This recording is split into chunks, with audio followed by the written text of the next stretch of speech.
Hi everyone, welcome back to my channel. My name is Lisa Flanders. I'm a physiotherapist in Ottawa, Ontario, and I practice in women's health and pelvic floor physiotherapy. Today on It's Not TMI, we're going to be talking about personal lubricant. I think this is a very important topic, so let's get started.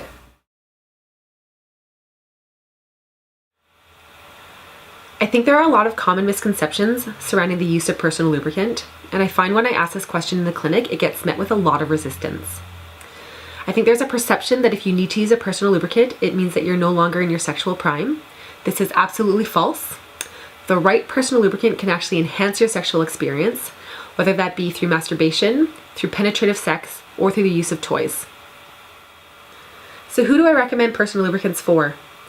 I recommend personal lubricant for anybody who's just had a baby, anybody who's breastfeeding, anyone who has reduced estrogen because this can lead to vaginal dryness, and if you're going to be participating in anal sex because your anus does not produce its own lubricant.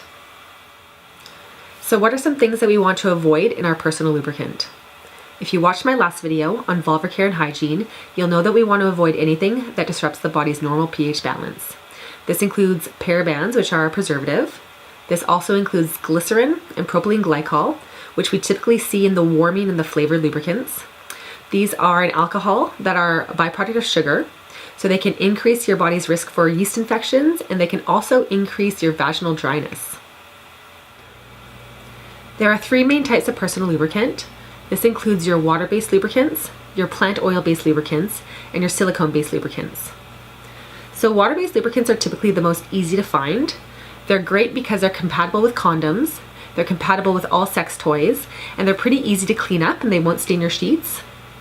Some cons with the water-based personal lubricants is that they absorb really easily into the tissue, so there's not a lot of longevity.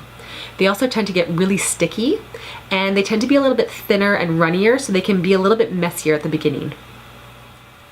Next up, we have our plant oil-based personal lubricants.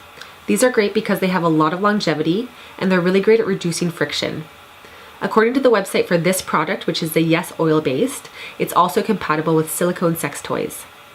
Now, some things to consider if you're going to be using an oil-based personal lubricant is that oil-based are not compatible with condoms.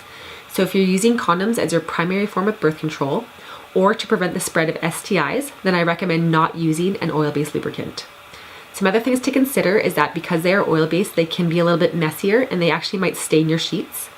Additionally, you definitely have to look for allergens. So for example, this product is nut oil based, and so if you do have a tree nut allergy, you'll want to be looking at a different type of product. Finally, we have the silicone-based lubricants. The silicone-based lubricants are thicker than the water-based lubricants, and the silicone molecules do not actually get absorbed into the skin. They sit on top of the skin, which is great for longevity. Silicone lubricants are also compatible with condoms, and they're very easy to clean up with soap and water. A downfall to silicone-based lubricants is that they are not compatible with silicone sex toys because the liquid form of the silicone actually breaks down the solid form of the silicone. So what about the baby oils and Vaselines? These are synthetic oils. They will not get absorbed into the skin, and they will actually create a barrier around the vulva and vagina, increasing your risk for infection. So this can be infections like yeast infections or bacterial vaginosis. So I highly recommend against using baby oil or Vaseline as a personal lubricant. Lastly, a question that I get asked all the time is, can I just use saliva? Saliva is not going to be harmful to you, but it is not a personal lubricant. You are not a cat. There are many other great options if you do need to use a personal lubricant. I hope that you found this video helpful. Don't forget to tune in next time, where I'm going to be answering another question that you might be too embarrassed to ask.